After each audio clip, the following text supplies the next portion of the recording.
이 송영무, 정경두 이 자들이 뭐 했어요? 대한민국 군대를 무장 해제시키는 9.19 남북 군사 합의서에 서명하고서 실천하면서 해죽거리고 웃던 자들이 이 자들 아닙니까? 그런데 육사 출신은 봤더니 서욱이라고 하는 자가 국방부 장관에 있으면서 그렇죠. 네. 서해 공무원을 피살시키고 불에 타 죽이는 것을 방치했을 뿐만 아니라 문재인과 함께 동조하여 국방부 내의 밈스라든지 아니면 또 국정원 내에 있는 특수첩보라든지 이런 것도 좀 삭제해버렸어요.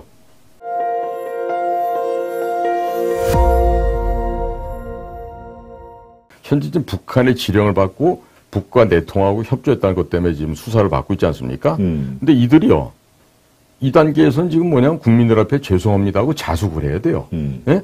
근데 자숙은커녕 이제는 아주 드러내놓고 전교조, 또 언론노조, 각종 시민단체, 또 좌파 지하조직 이 모든 세력들과 연합해서 자 이제부터가 시작이다. 이런 식으로 지금 전라도 땅은 이미 우리 수중에 다 들어와 있다.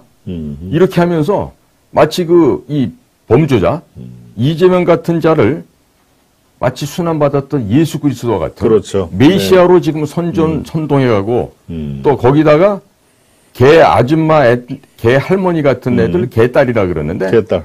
그 개딸과 함께 압도적으로 자기들이 그 동원할 수 있는 군중 능력이 좀 있잖아요.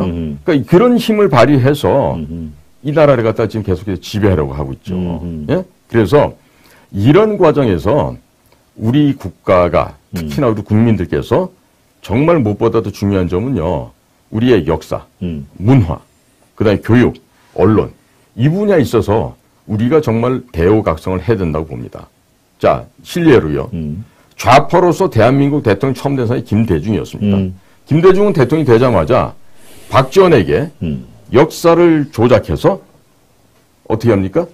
박지원의 그 할아버지, 아버지 이 전부 다 남로당 좌빨 빨갱이였거든요. 네, 빨치산도 이 사람들을요. 네. 국가 보훈 유공자로 확 탈바꿈 시켜가지고 국립묘지로 이장을 해요. 박지원의 할아버지 그 위의 조상들. 예. 네. 그 조선 정판사 사건이라고 해서 해방 직후에 벌어졌던 그 유조 집회 사건인데 거기에 그 활약했던 자가 박지원의 할아버지고 또 그 지역 빨갱이 짓에다 맞아 죽은 사람이 사살당한 사람이 박지원의 아버지예요. 자, 그런데 그런 박지원이의 가게를 그 대역 죄인들 아니겠어요? 그 빨갱이들 아니겠어요? 그거를 지금 국가 보훈 대상자 유공자로 바꿔갖고 국립묘지로 이장을 해놨고요.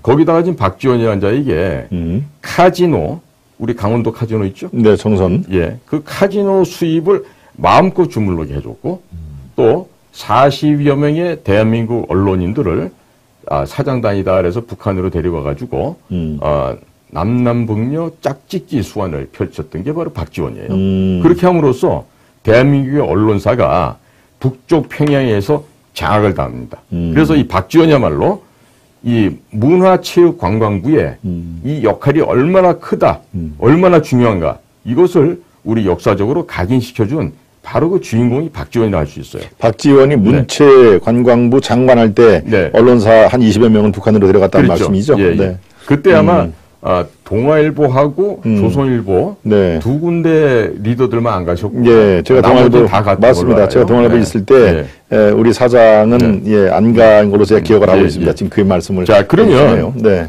이렇게 지금 어렵고 힘든 상황이에요. 이런 중차대한 시기에 박지원의 수첩에도 올라 있을 만한 중앙일보 편집국장 출신의 박보균이라는 사람이 지금 현재 장관이죠. 현재 문화체육관광부의 장관입니다. 네. 자, 그럼 이 사람이 과연 박보균 기자가 이 좌파가 뒤집어버린 이게 불공평한 운동장도 아니에요. 완전히 이렇게 뒤집어져 있는 이 운동장을 올바르게 세울 것이라고 믿는다? 그건 바보죠. 어불성설이죠. 이 지금 대한민국의 이 문화계 이쪽 예술계 쪽은요. 텔레비전의 회로나 전자제품 회로보다 더 복잡하게 얽혀져 있습니다. 그런데 자 그렇게 얽혀져 있는 문화계, 또 예술계, 체육계. 자, 이런 데에 지금 윤석열은 이런 포석을 두겠다고 지금 바둑을 두고 있어요. 자, 그런데 이렇게 일도 열심히 안 하고 팔짱 끼고 있는 이런 박보균 같은 자가 문화체육관광정책을 과연 빛을 나게 해서 윤석열과 함께 보조로 맞추는 그런 포석을 둘 수 있겠는가? 자, 지금 취임식에서도 대통령은 반지성주의를 극복하자 이런 말씀을 하셨어요. 그렇죠. 자, 이걸 해놨는데 그 다음에 뭐가 있죠? 이후에 문화복지관광부에서는 복지 부동하고 있는 공무원들에 대놓고 야, 공직자 여러분, 여러분들 이렇게 바꾸셔야 돼요. 그리고 지금 우리 사상이 반지성주의를 우리가 극복해야 됩니다. 이거를 리드해 나가야 될 거 아니에요? 아무것도 안 하고 있어요. 자, 그러면 주무장관이 이렇게 넉넉히 있으니까 문학에 언론계에서 나온 소리가 뭐냐면 맨날 나오는 얘기가 국회까지 포함해서 김건희가 어떻고 천공이 어떻고 이런 김건희 천공의 주리를 틀자고 하는 좌파들의 주장만 호기심 가십거리로 지금 언론에 등장한다 이거죠. 자, 그러니까 우리가 문화, 언론, 예술 분야가 얼마나 중요한지 알 텐데 여기 한 가지 더 있어요. 네. 사관학교를 다닐 때는 조국과 민족을 위해서 목숨을 바치겠습니다. 이 했던 게 전부 다 우리 해사, 공사, 육사 출신들인데 자, 우리 송영무라는 자가 기억나시죠? 네, 기억납니다. 국방장관 했던 사람? 해군 총장이었죠? 해군 총장 출신이지. 네. 그다음에 정경두는 또 공군 출신이었죠. 그렇습니다. 정경두. 그런데 이 송영무, 정경두 이 자들이 뭐 했어요? 대한민국 군대를 무장 해제시키는 9.19 남북 군사 합의서에 서명하고서 실천하면서 해죽거리고 웃던 자들이 이 자들 아닙니까? 그런데 육사 출신은 봤더니 서욱이라고 하는 자가 국방부 장관에 있으면서 그렇죠. 네. 서해 공무원을 피살시키고 불에 타 죽이는 것을 방치했을 뿐만 아니라 문재인과 함께 동조하여 국방부 내의 밈스라든지 아니면 또 국정원 내에 있는 특수첩보라든지 이런 것도 좀 삭제해버렸어요. 자, 이것은 간첩 문재인과 동고도락을 같이 하고 같이 보조로 맞춘 정말로 천인공노할 만해이고 어마어마한 범죄 사실인 것이죠. 그래서 이 자들은요, 지금 송영무, 정경두, 또 서우, 이들은 무장, 무인이기를 스스로가 포기하고 간첩 문재인과 동행했던 이런 자들입니다. 네. 그래서 이들의 그 펼쳐왔던 이 간신들의 열전은 말이에요. 간교하고 간특하기가 이루 언어로 형용할 수가 없어요. 그래서 6474단에 했던 모 인사는요, DMZ 철조망을 끊어갖고요, 그걸 예술품 만들어서 문재인한테 진상을 했어요. 상납을 했다고요. 자, 그리고 그의 선배라고 하는 한미연합사 부사령관 포스터입니다. 김병주란 이 친구는 한술도 떠서 배지 하나 얻어 달고서는 그렇죠. 민주당에서 아주 그냥 문재인의 문바의 홍위병으로 아주 역할을 톡톡히 하고 있죠.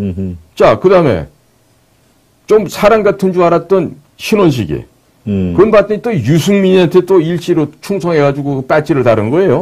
그러니까 이 사관학교 출신으로 국회에 들어가 있거나 장관했던 이 자들의 이런 그 파렴치하고 정말 범죄자 수준을 넘어선 이런 것들에 대해서 우리가 지금 준엄하게 그 말로만 심판할 게 아니라 빨리 포박해서 네.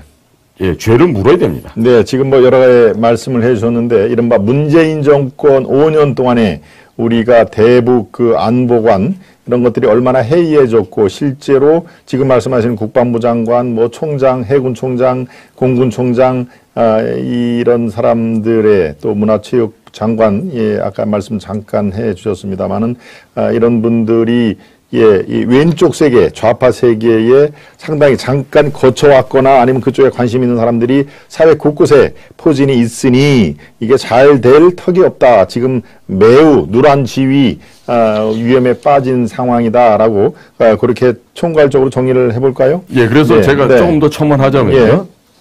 예. 지금 이런 군 쪽에 안보 쪽에도 망가졌지만요. 네. 군인들도 공무원이고 교육자들도 공무원이고 문공부도 다 공무원들이에요. 그런데 지나간 5년 동안에 100만이 넘는 공무원들 가운데 정정당당하게 문재인과 정권의 좌파적인 이 정책에 항거를 하고 거기에 대해서 사회적으로 그 깊고 넓은 파장을 일으킨 고위직 공무원이 딱 한 명 있었어요. 누구냐면은 네. 문화체육부의 한민호 국장이에요. 아, 한민호 국장. 예, 이분은 행정고시 출신이시고 서울대학교 80학번이신데 이분이 자, 그 100만이 넘는 공무원들 가운데 유일하게 문재인 너 잘못됐어. 이렇게 한 걸 하셨던 분이에요. 대부분 다 입에 풀칠하기 위해 가지고 그저 눈알만 돌리는 복지구동을 하고 있는 상태인데 이분이었어요. 근데 이 사람은요, 봤더니 역대 장관, 역대 정부에서 이 한민호 국장의 이 능력과 애국심에 최우수 평점을 주었던 그 한민호였는데 2019년도에 조국 사태가 벌어지자 이 반일 선동하는 이런 광남파들의 정면으로 한 거랬어요. 그랬다가 문재인으로부터 봉고파직을 당하죠. 바로 파면을 당하셨던 그렇죠. 거예요. 자, 그러나 이 한민호 국장은 이 파면에 굴하지 않고 법적 투쟁을 벌여서 복권이 됐어요. 근데 문제는 그 다음이에요. 문재인 정권이 끝났어요. 윤 정권이 들어왔는데 장관을 시켜줘도 부족할 이런 훌륭한 분을 자, 박보균 같은 사람하고 비교할 수 있겠습니까? 그러면 윤석열 대통령이 두고 있는 이 큰 바둑판에 도래 운용하는 지침을 전혀 모르는 이 하수의 박보균 같은 언론인 출신들이 과연 이런 문화 사상 투쟁을 감당할 수 있겠냐 하는 겁니다. 즉 문재인을 들이받았다. 그 괘씸한 놈이다. 위아래 예절이 없다. 한민호로 이런 식으로 몰아간 거예요. 그러니까 이 친구는 윤석열한테도 대들 거다. 윤석열 대통령도 들이받을 사람이다. 그러면서 이 사람을 해임을 시킨 게 문화체육관광부고 또 국민총리실이 그런 거예요. 자, 그러면 배가 부르잖아요. 배가 부르니까 이제 편안하게 안주하고 있는 것이죠. 그러니까 이런 패착이 제가 저희 방송에도 얘기하지만 자, 김기현 국장님 온 지 1년 다 돼가요. 자, 그런데 도보다리에서 문재인이가 건네진 USB 그 제작 국정원에서 했단 말이에요. 아직까지 USB 자체를 국정원에서 만드는 게 분명한데도 그게 수사가 안 돼 있어요. 이렇게 되면은 윤석열이라고 하는 대통령은 큰 판에 큰 바둑을 두는데 지금 두고 가고 있어요. 근데 그 바둑알이 빛을 나게 해줘야 될 거 아니에요. 안 한단 말이에요. 그리고 김정숙이가 그렇게 사치한 돈, 관복을 이렇게 묶여있던 신권, 그 전부 국정원 특활비예요. 그거를 수사를 안 해요. 그러면 국정원 예산관실 털어서 몇 월 며칠 날 청와대로 얼마 갖고 바로 나오게 돼 있어요. 그거를 국가정보원장이 앉아서 야 예산관 일로 와봐. 기조실장 당신 일로 와. 이거 돈 어떻게 청와대에 넘어갔고 김정숙이가 사치 비용으로 다 썼다고 하는데 빨리 이거 밝혀내. 저라면요 하루 만에 밝혀낼 수 있습니다. 근데 지금 10개월이 넘어가는데도 김기현 원장 아무것도 안 하고 있어요. 네, 국정원장 말씀하시는 겁니다. 네, 예. 네. 자, 이런 식으로 이 좌파에게 점령당한 이런 문화, 사상계에 있어서 우리의 좌파의 정체를 소위 말해서 그대로 파헤치고 좌파의 전략 전술에 능통한 이러한 공무원 한민호 국장 같은 분들을 이 공무원사에서 많이 발굴해야 돼요. 즉 제2, 제3의 한민호 이런 인재군들을 발굴을 해서 적재적소에 배치를 해서 정면 승부를 펼쳐야 됩니다. 그러면 지금 윤석열 대통령의 바둑판이 거의 지금 대마를 잡고 승리하고 가고 있어요. 근데 밑에 있는 이 장관, 차관, 비서관 이런 자들이 이런 식의 행태를 벌이잖아요. 그러면 다 잡은 바둑판을 역전당할 수가 있는 거예요. 자, 그러니까 지금 딱 보십시오. 5번째 희생자가 또 나오지 않았습니까? 네. 그런데 이러한 희생자의 실제 상황입니다. 이걸 보고도 눈 깜짝 안 하는 사람들이 우리 대한민국의 공직자들이에요. 네. 개딸들 욕할 거 없습니다. 그러면 이런 식의 억울한 죽음이 생기고 했으면 검찰뿐만 아니라 국정원도 그렇고 뭐 우리 국세청도 그렇고 또 금융감독원 이 모든 국가기관이 총동원 돼서 정면 승부를 해야 될 거 아니에요. 근데 이 정면 승부를 안 해요. 그래서 제가 이 정면 승부하는 길만이 이 나라와 이 국민이 살 길이다라는 점. 다시 한번 재강조합니다. 그렇군요. 네. 네. 들어가는 말씀으로 총괄 얘기를 제가 꺼냈는데, 예, 총론적인 얘기에서 강론적으로 지금 꽤 깊이, 예, 말씀을 해 주셨습니다.